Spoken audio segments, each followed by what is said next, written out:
No? Is it happening?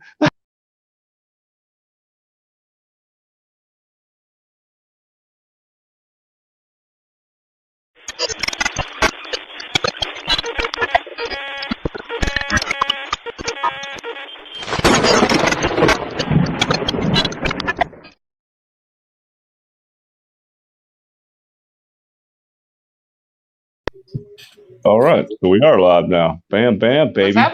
Motherfucking Friday. Yeah. Live here in the Boneyard, man. If you guys want to introduce yourselves, we'll start with you below me there, my friend. On this side, Sounds Brandon Krueger. Oh shit! We're here, or are we all in different spots? Oh, maybe. Yep. Yeah, I'm Brandon Krueger. I play drums with Warp Kings. Awesome. And Awesome. I'm Scott. I'm eating shrimp gyoza right now. Ooh, I'm just on my lunch break. fantastic. I'm also sponsored by Neutral. Oh, nice. I mean, I wish I was sponsored by Neutral. I like that. That was too. well played, sir. Yeah. I sing for the Warp Kings and for Curds and Whey. Nice. Actually, I was listening to the bit of the Curves and Waves. You sent me over a little piece of that earlier, man. That's got a nice sound to it, eh? Nice, yeah, right. I didn't know what to expect actually when you sent it over, but I like that very much. And you didn't Right share on. it with me? No, not yet. Oh, sorry. No, I was talking to No, you. that's my bad. I'll send it over to her. Yeah, right. So go ahead, Amanda. Go ahead. Okay, I was just gonna say, how was your week, guys? What did you guys get up to? Brian, I'll let you go first. While I'm not trying to be disrespectful. I'm just on lunch. Okay, I'm on No, it's lunch. all good, man. It's all good. We have lots of fun stuff happen when we're here. So usually when we're all at the table, we're all stuffing our faces while we're talking. So Yeah. Nice. yeah. Well, Bones is smoking, so Yeah. Yeah, I'll be on my way soon too. you shouldn't smoke while I eat. No, that's true, right? So, I'll have to ask you to stop eating while I'm smoking. You know, back in the 70s, my parents would be like, we're driving down the highway. Hey guys, roll up your windows. I want to have a smoke. Mm-hmm. Like you would roll up your windows to smoke. No, I remember those days, man. My parents did the same. My mom was a heavy smoker, right? Heaven forbid you roll that window down. yeah, my grandparents were smokers. My mom was. I smoked for 23 years, actually. So, yeah, it was definitely different when I stopped. When I was a smoker to a non-smoker. 23 years. Driving around, yeah. Did you start when you were like 2? Thank you. I'm keeping him around. Yeah. No. I started when I was 12. I'm way closer to 40 than I look. So thank you. Yeah. Right on. I quit 2.5 years ago. It'll be 3 years in September that I quit. So, Yeah, and I have the hardest thing to quit. I have no idea. I have no idea what it's like to go from being a smoker to a non-smoker. I just know what it was like to smoke for 23 years, and I know what it's like to not smoke now. I was not awake when I quit smoking, so I have no idea what it's like to withdrawal or anything like that. So when people ask me for tips, I don't know. I don't know. Just don't, I guess. Yeah. That's my tip. Just don't. Yeah, just don't start. So, That'd be a good thing. Yeah, I don't know. But I remember even my mom's, like when she smoked, like she still smokes to this day, I'd get an earache and her remedy was to blow smoke in my ear and shit, right? Like, no wonder I'm a smoker. Yeah. I guess that theory could apply to why I'm a drinker or was a drinker. I guess I haven't drank in 13 years, but my grandparents, when I lost my teeth when I was a kid, or, you know, when babies were teething or whatever, it was common to use alcohol on their gums. So, and my grandfather used to do that. He used to give me a cotton ball soaked in rum whenever I'd lose teeth when I stayed at my grandparents' house. Be going to grandma's, losing your teeth all the time. And now I'm 13 years sober.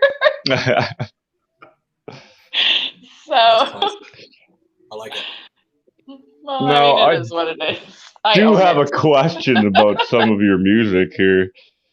Tell me something about Run Rudolph Run, man, because I put that on today. I was listening. I didn't even realize I was listening to you guys when it came on. I thought it went off to another song on a different playlist or something. But how did you end up doing that song, man?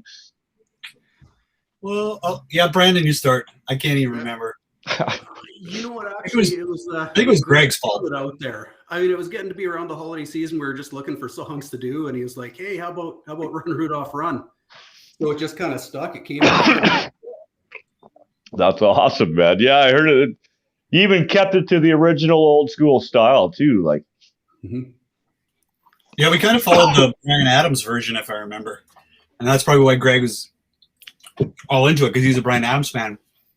I don't think I'd ever heard it before. I mean, I guess I'd heard the song before, maybe, but when you go through, go to YouTube, there's like a bunch of artists that have covered it, and Bryan definitely had the most rockin' version. So ours is kind of like a tribute to Bryan doing the Run Rudolph Run, but you know, you take your influences where you can, you know. No, it's true. Right on. And where do your influences come from besides Bryan Adams? Well, my influences don't come from Bryan Adams. But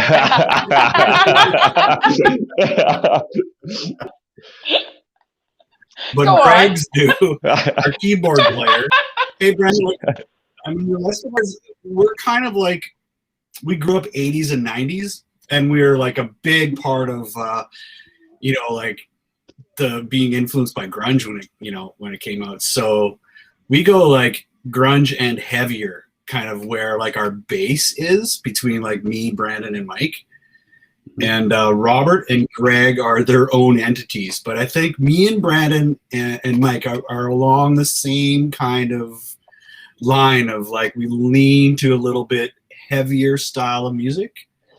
I've definitely mellowed out over the ages, but I mean, in the back of my head, there's usually either a Slayer or an Anthrax or a Faith No More that goes on, because I just like that was me at like 13, 14, and for some reason that's kind of the stuff that really sticks with me, is stuff when I was that age.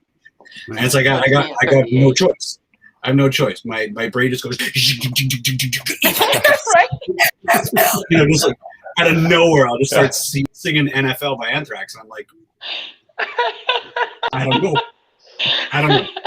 You just don't try to explain it anymore. You just kind of like, it is, you know. I know, I do that at 38. I got started earlier with, Iron Maiden, Ozzy Osbourne, a lot of that stuff. And then eventually that led into, well, I never did get into Slayer so much, but yeah, Anthrax and all of that. And then definitely through grunge, you bet. Yeah. Nice. Right on. Awesome. And Faith all right, DJ, go. Influence there. Pardon me? Well, I'd say Faith No More as well. Definitely an influence there, you bet.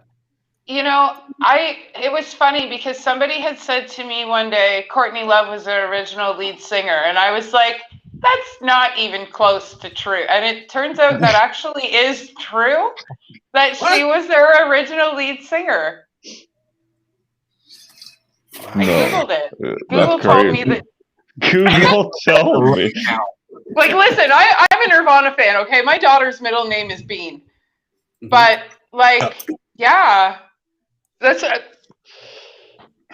So it is what I know. I made the same face. I was like, no way. So, yeah, it was pretty interesting. Courtney Love, who fronted the band Faith No More for about 6 months, it says. Huh. Right? I know. Wow. I was like, no, there's no way. And then I Googled it and I was like, fuck. Yeah, right. You see, I'm not an old enough Faith No More singer to even know the album prior to Mike Patton. Like when Mike Patton came on board, that's when it was like major record label type deal and, you know, big records. And I don't know the band prior to that. And I really, honestly, embarrassingly, I never looked back to try and find that out and go down those lines. No, I haven't either, though. I will also third that. I'm not a Courtney Love fan. I mean, sure, she's done some stuff. She made some songs. She plays in a band. That's great. But I've never been a huge fan. I was always on the other side of the boxing ring. But somebody had, because I'm such a huge Nirvana fan, somebody had told me that, and I was like, whatever. And then I Googled it to find out that it was true. I was kind of surprised too. So that's got to precede the guy who I assumed was the first singer. Yeah. She must precede that. Yeah, it's funny. You learn something new every day. Yeah.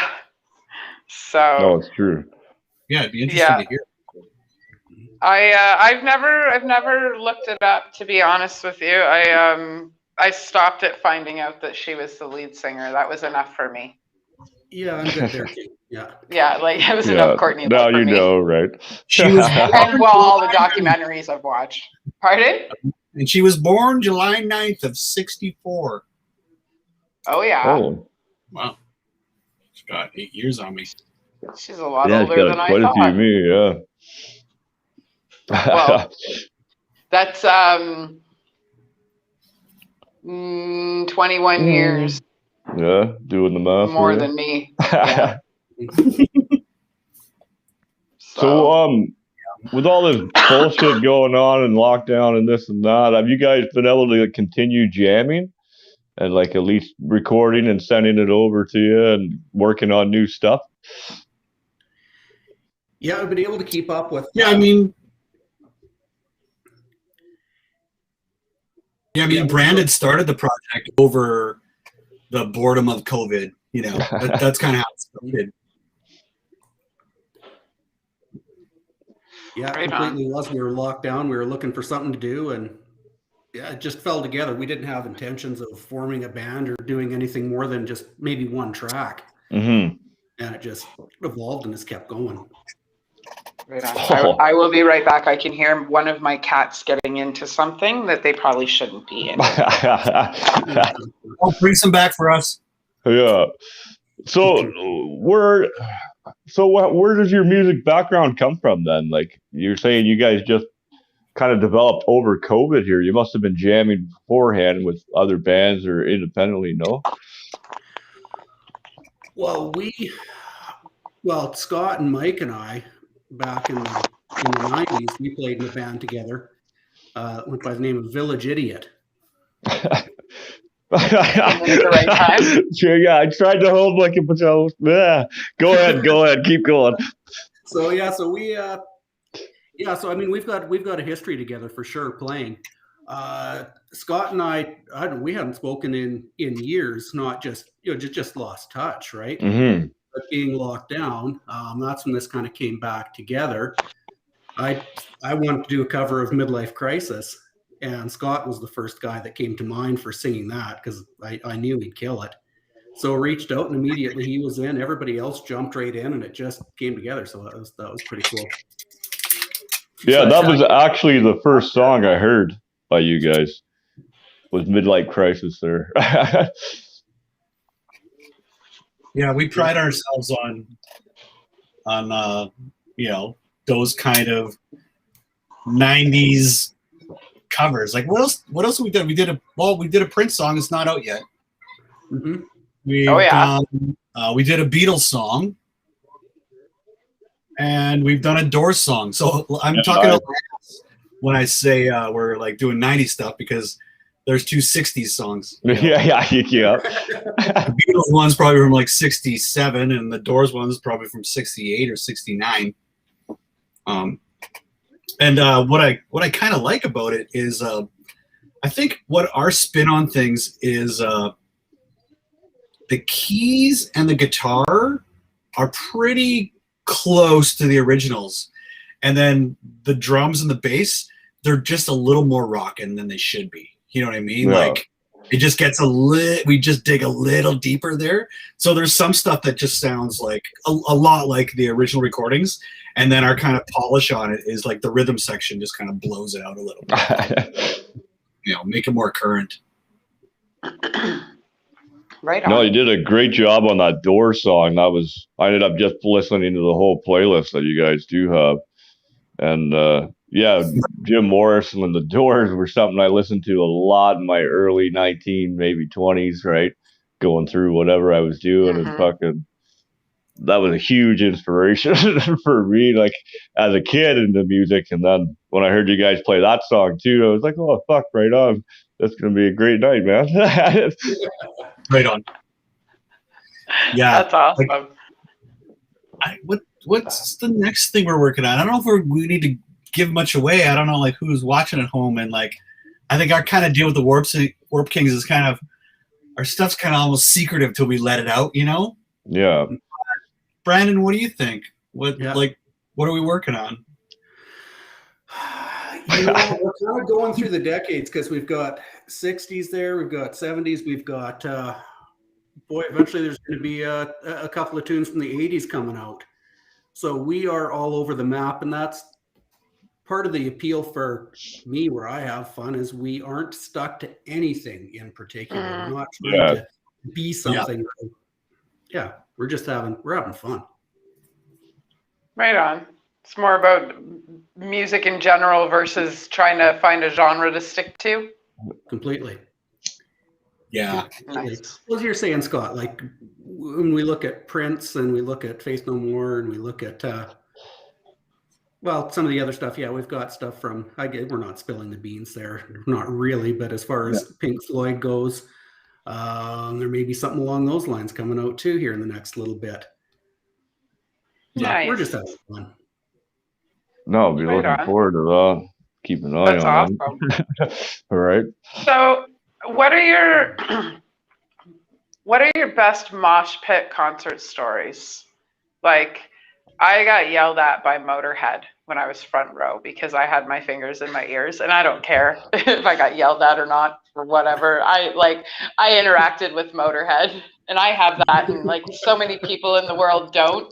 So like, what was like? I'm sure you have tons of them. I have tons of highlights from different shows I've been to, but like, what are some of the like major memories you have from being in the pit, since we can't actually be in the pit right now? I have a lot of pit stories. Probably my best one is just wearing sandals to see Slayer. And I have crazy, abnormally strong toenails. I could give a flying F if someone like jumps on my feet. Yeah. So I went by myself, and I'm in the pit, and like I'm getting tired, so I go to the perimeter, and someone comes up and like basically like head bumps me in the chest trying to get out of the pit, and I'm just like, go ahead, go by, and he won't go by me. He like gives me a couple like pushes, so I'm like, well, instead of getting in a fight with him, I just grabbed him around the neck and steered him right back in the pit and smashed him with like everybody that I could, just like boom, boom, boom, boom, boom, boom, boom. And then till he's finally like tugging at me, like he's like, dude, I've had enough. I'm like, okay, well, get lost. Yeah. Longer story, or a shorter story longer. Caught 2 drumsticks that night. So out of nowhere, a drumstick. I'm like, yes. I grabbed it. I immediately just put it down my shorts. I was wearing like shorts and sandals, right? Yeah. And near the end of the night, another stick comes out, and there's a big like scrum in front of me, like of people trying to get the stick, and I just like saw it, and I was like, whack, and grabbed it. 2 Slayer sticks. 2 Slayer sticks. And hit sandals. And I'm like, I'm not a tough guy, but like when I get in a mosh pit, I don't care. I'm saying. I flip off. Yep. So that's my mosh pit flair. Yeah. Nice. And what about you? Now, I wasn't in the mosh pit. I just got to enjoy the mosh pit. Palooza at Thunderbird Stadium in, and it was cool all day. It was probably, 10, 12 degrees, and just misting all day. And Ministry comes on. It's just the light is down, and there's this steam coming off this massive pit, like just huge, and there's shoes and stuff going everywhere. But eventually, people start getting lifted up and moved across. And I shit you not, there's people going one direction, and their pants would come off and go the other direction. It was the most with the lights and the steam coming off. It was fantastic. That's amazing. That's amazing.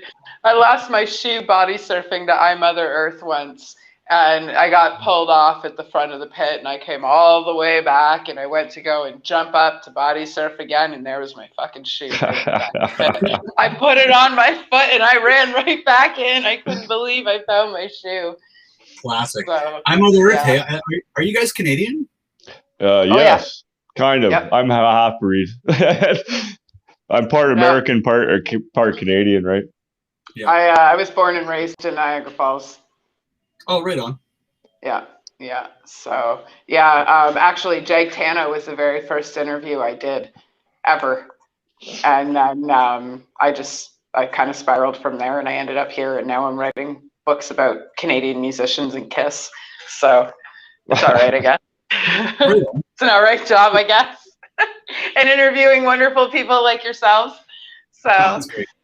Yeah. So what other projects? Pardon? I was going to say, how many times have you seen The Tragically Hip? Once, and now I have an 8-year-old daughter. Yeah. Holy. I only got to see them once, and I didn't even see them in Canada. I seen them in New York. But I've seen Sloan 13 times. I was going to mention Sloan first, actually. They're my favorite band, actually. I'm a huge metalhead, and I listen to music, but metal is where I live, and Sloan is my favorite band. They were actually the very first band I saw in Buffalo, New York, with my still best friend to this day of 34 years. Her mom brought us to the show, and my life changed after that. And then actually how I got into metal was War Pigs. A friend of mine who was a poet like myself, we used to sit in her room, and we used to listen to music and write poems together and steal her dad's weed. And one day she grabbed the Sabbath CD to roll on, and we put the CD in, and War Pigs came on, and I was like, this is it. My whole life is this is where it begins, right here. Oh yeah, you can feel it. So, awesome. do you guys have that one song, that one album that just kind of turned it on for you? Well, I think, my first love was kind of after the Beatles when I was a kid, but when I became, a teenager or even preteen, when I could start, listening to stuff on my own, I gravitated to a bunch of stuff that was close to me, but then somebody showed me Motley Crue, and I was like, what the sakes is this? They were kind of my first love for rock or whatnot, whatever you want to call their music, metal or glam metal or whatever. That was kind of my first oh wow, listen to this. And then it wasn't until till Poison came out, then you could go well, I could actually play it. I could never figure out a Motley Crue riff because Mick Mars there was just too much going on there. But then when Poison came out, it's it's just it's almost like the Sex Pistols. And then I kind of fell into punk from after glam metal. I kind of went backwards in time and found punk. So between the Sex Pistols and even you say Poison, those were the first kind of songs that I would try and play on guitar just because they were easy enough to do, and you'd be just wow, I'm actually playing it, So for me, that was the big eye opening. It was you can actually do this. It's not, you don't have to be a guitar genius to pull off Never Mind the Bollocks, Yeah. Right. You need some skills, and you need attitude, and you need timing. Mm-hmm. That all came in time. But I think, between the glam metal and punk of the late 70s, that's kind of what first got me into like playing. Mm-hmm. Right on. Yeah. Awesome. And Yeah, I what started about you? back with, probably one of the first albums that got me excited was The Police, listening to Synchronicity. Shortly after that was Def Leppard, Pyromania. Remember back in grade 5. And then, after that, once I actually started to play drums, I was given a whole bunch of different albums, a bunch of Iron Maiden stuff, and the Ozzy Osbourne tribute album. And I was all over that. And so that's all I did. Every day after school, I'd go and play for 2 or 3 hours and just play along with those albums. And Nice. Rat, Out of the Cellar, that was another big one there. Yeah. Nice. I like when the answers aren't your like regular every single day bands, like, I mean, you get, your regulars, but then you throw out something like Rat, and people are like, oh, okay. Right. Some people may probably don't admit to liking that. I wouldn't listen to it now, but oh yeah, I was all over it. Well, I mean, like, I can say confidently that one of my more favorite shows that I've been to was Poison, Faster Pussycat, Cinderella, and Winger, and I sang along to the whole fucking show. So, like, and I wasn't even alive when half of that shit came out.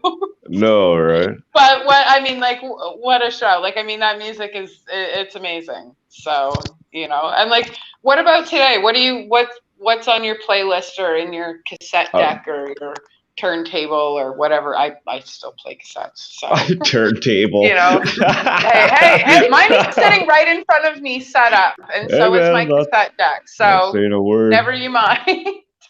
So, but what are you guys listening to today? I'm pretty all over the place because my wife listens to completely different music than I do, and out of respect, I've mellowed out of not trying to annoy her all the time. But lately, I just been getting back into the 90s stuff. So I look across my computer here, and I got like Alice in Chains live and Ozzy Osbourne. Nice. Right on. So that's where I'm at. I'm back and doing the 90s stuff. We spent a whole night just watching Jane's Addiction live. Right on. So good. And I was like giving my wife a lesson the whole time on like, he started Lollapalooza. Yeah. She's like, please. Perry Farrell. He's the queen of Lollapalooza. Oh my God, I know what I said. No, I love Perry Farrell. I got to see them. They were my brother's favorite band. And after my brother had passed away, I had never gotten the opportunity to see them with him. So I had gotten to see them afterwards. And all I wanted to hear was Jane Says. They never played Jane Says, but they opened with Shine On You Crazy Diamond, which was the song they played at my brother's funeral. Yeah, it was fucking insane. Yeah, and that's probably one of my top concert stories too. I must have blew your mind. I didn't know what to think, and it was really funny too because the friend that I was with at the time when I had found out, she had walked. I wasn't with her at the show. She had walked past me, and she's like, "Do you hear what's on right now?" So not only did she point out that song was on, I didn't even know she was at the show until she walked past me at that moment to point out that Jane's Addiction was playing that song. Playing it. Yeah, I'm trying to imagine Perry singing that. Oh, it was. Yeah. I don't even know how to describe it. It was so amazing. Wow. It was so amazing. So. Cool. I'm gonna have to look that up. I want to see that. Yeah, it was pretty cool. So, I'm a huge Jane's Addiction fan anyway, but. Yeah, me too. Yeah, there's something else. Perry Farrell he's absolutely a lyrical genius on top of being a musical genius. Yeah. I think, anyway. So. Yeah. I was watching an interview with him right after they got signed and Ritual came out, and he was all super jaded that he's like, I haven't written anything in a year, and being part of like a major label has stunted my artistry, and my whole life is a mess now because I'm a major artist. And I'm feeling it, Perry. I'm feeling it. He's so legit. Yeah, he didn't give a shit when he was being interviewed. He's like, I'm just gonna say it how it is, and that's that. Yeah. You He know. was almost crying. Pardon? He was almost crying. Yeah.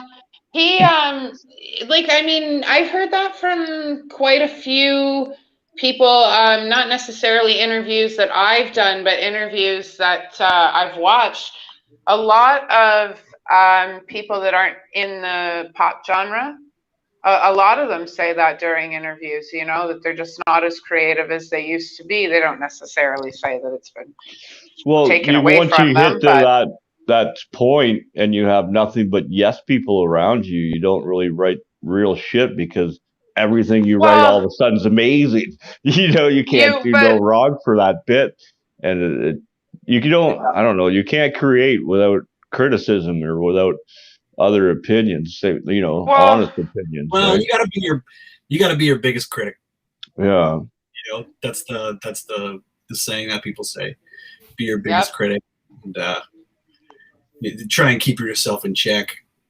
I mean, Brandon grew up watching Chad become a huge rock star, you know, and try and keep that in check. And that's tough. That's hard to do, 100%, right? Like, yeah, definitely. So where can we find all your stuff? Nowhere. No, it doesn't exist. Can't I know. I just made this band up tonight just to get a show because we had no real guests, right? Pretty sure I booked this show though. Yeah, probably. Who knows?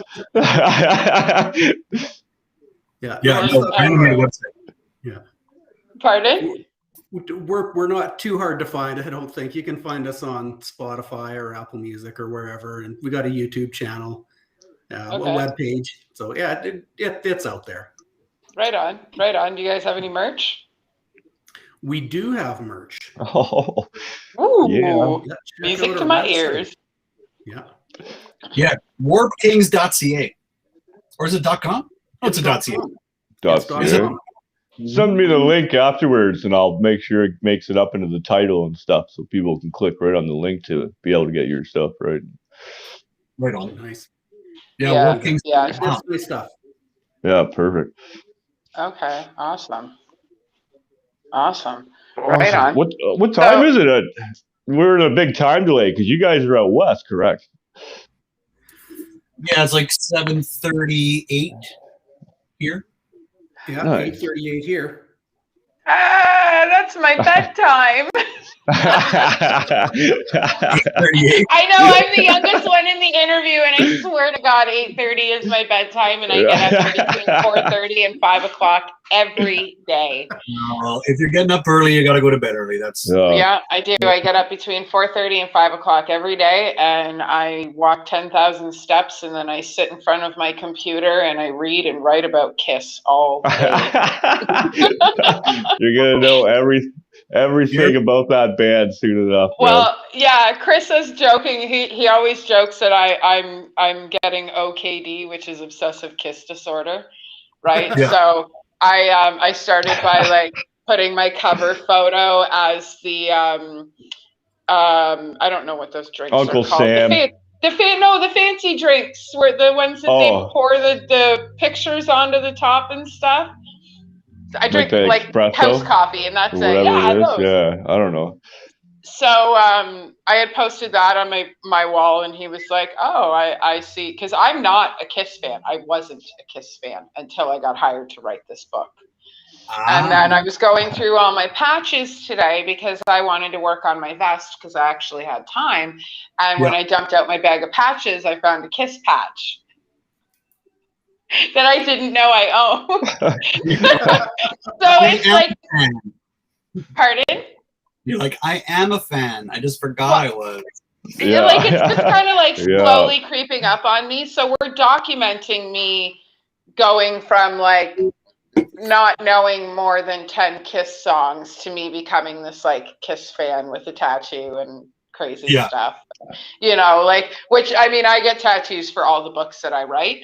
So, I mean, this is only fitting have a Kiss tattoo, I suppose. So it kind of like fits into all of this, documentation that we're doing of us writing this book. It's all about tribute bands and artists and tattoo artists and super fans and fanatics and impersonators, and we're compiling it all into one great big global book about Kiss. So Nice. it should be a lot of fun. So if you guys yourselves are Kiss fanatics or no Kiss fanatics, send them my way, please. Well, I know a Kiss fanatic, and he's a very established drummer. He played in a band from Orange County called Buck 09. And he played on like Theory of a Dead Man's first record. That's where I met him. And he played on Psycho Circus. Oh. Which is really? Yeah. And he's a massive fan. So he was telling me, he's like, he went into the studio the first time, and the manager's like, hey, take it easy. Like, don't like be insane. Like, you just have to lay it down and do this and that and that and that. And he said, then Paul Stanley comes in. He's like, you want to warm up? And he's like, yeah, sure. Paul's like, what do you want to play? He's like, Love Gun. He's like, so he played Love Gun with Paul, and then got warmed up, and then he was just playing on the record. But amazing. That was the only story he laid on me. But he's the biggest Kiss fan. He's right, our biggest Kiss fan, and then he got to play on a Kiss record. So.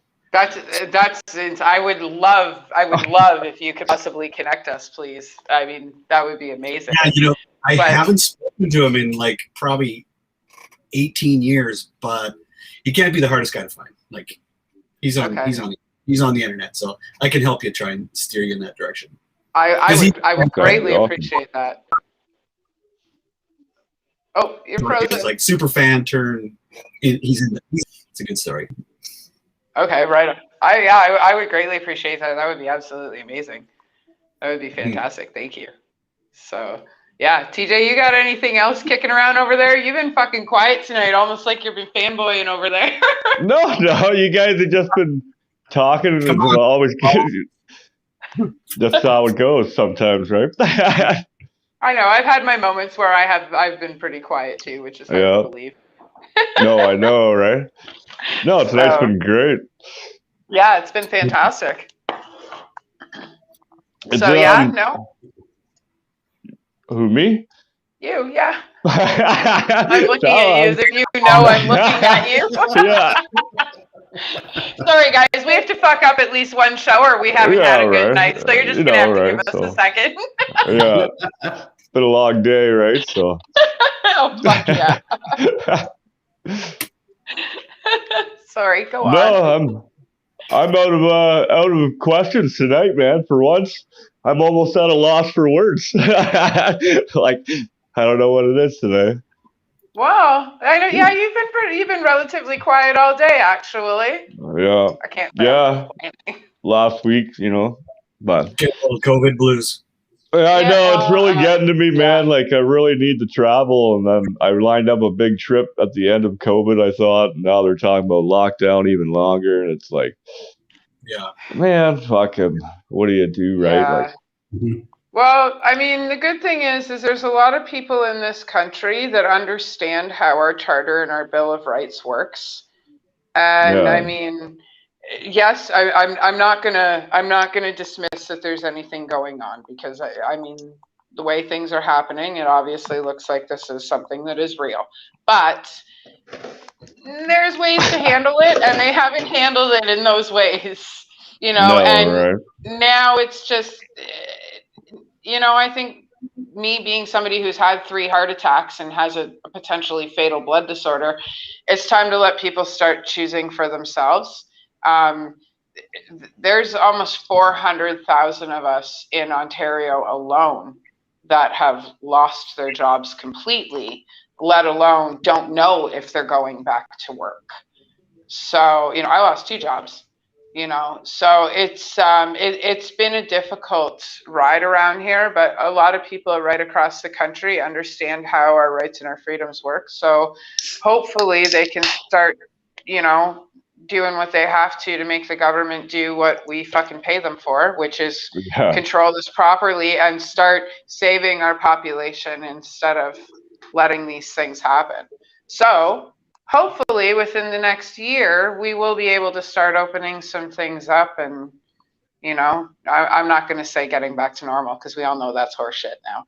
But, you know, getting back to Yeah. or learning how to enjoy our lives in different ways. I mean, I Yeah, never saw true, myself right? in front of a camera ever. And now we're sitting with two pretty fantastic musicians. So, I know I our mean, guests tonight have been fantastic, and then yeah, I know. We've been putting up with our bullshit all night long.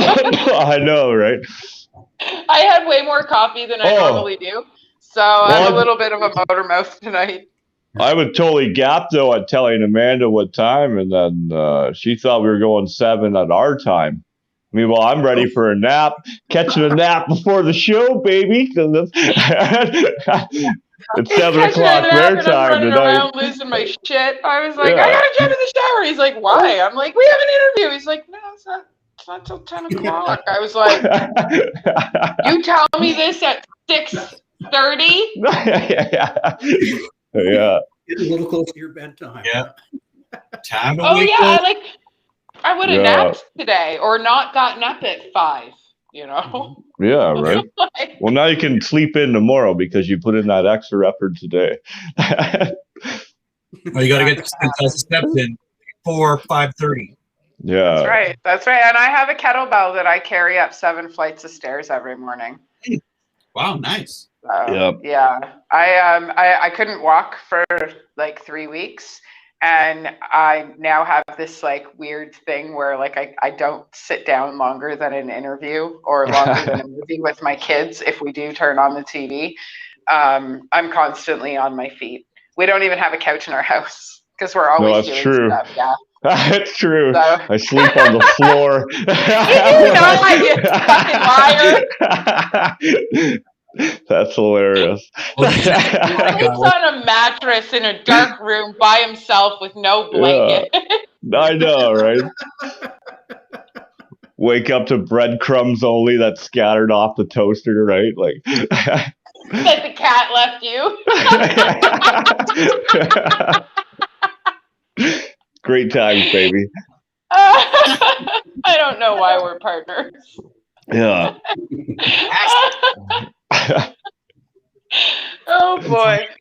Well, on that note, is there anything else you want to tell the world before we kick them out of this conversation and keep you guys to ourselves for a few minutes? Well, we've recently brought Brandon over to the dark side, and he's drumming on a Kurds and Way song. Yeah. So we're now in the realm of Kurds and Way because we do a lot of things like, you know, programming drums. Yeah. In the end, it's not that cool, right? So I'm like, Brandon, want to play drums? He's like, oh yeah. So yeah, we're amping some Kurds and Way stuff with Brandon on it, and we should have. I don't know if we're releasing an EP or singles or what we're doing, but we've been recording throughout COVID, and we are working on 5 songs. Nice. Right on. Almost done. We're like a couple weeks away. Right on. Right on. Well, that's good to know. Awesome. Yeah, can look forward to me bugging you about that. It's all good. You guys can bug us about anything you want when it comes to music. That's absolutely no issue at all. And we always have room for an interview. Always, even if it is at 10 o'clock at night. Yeah, it's so early here. Well, we've had guests from overseas now, and they've accommodated us. For the one guest, it was midnight for him, and he's on with us at 7. You know, it's like tonight I was like, I just rolled with it. Oh, 7 o'clock your time? Yeah, I can do that. That's cool. Fuck it, right? TJ thought that I was going to be with my boy for the evening, right? Like he didn't realize that I was going to be on the show tonight. So he was like, yeah, whatever. It doesn't matter. I go to bed 2 hours ago. So he was like, right. Not that big a deal. Right. So I was like, show, blah, blah, blah. And he's like, what do you mean? Like, aren't you in Kitchener? I was like, no, I'm here. I'm ready for the show. Here, let me show you. So, It's still like it. Oh yeah. The sun's still out here. I was gonna ask, is it still daylight, man? Because it's dark as balls here, man. yeah, I'm sitting in a room with no windows. So Yeah, I'll bail you out next week. When Well, thanks for having us on. Hey, anytime, man. It was a pleasure you guys today. were It was fun. fantastic. Thank you so much for coming on tonight. Yeah. Definitely. And So, when you have even your newer EPs coming out with the other stuff you're working on, man, let us know and we'll jump it on, or at least send it over so I can share it up on the page. And yeah, absolutely. Love that. Thank you. yeah, of course, man. That's why we're here, right? So. All right. Well, stick around for a couple of seconds. I'm going to kick everybody else out, and yeah, we'll chat with you for a few seconds backstage. Oh,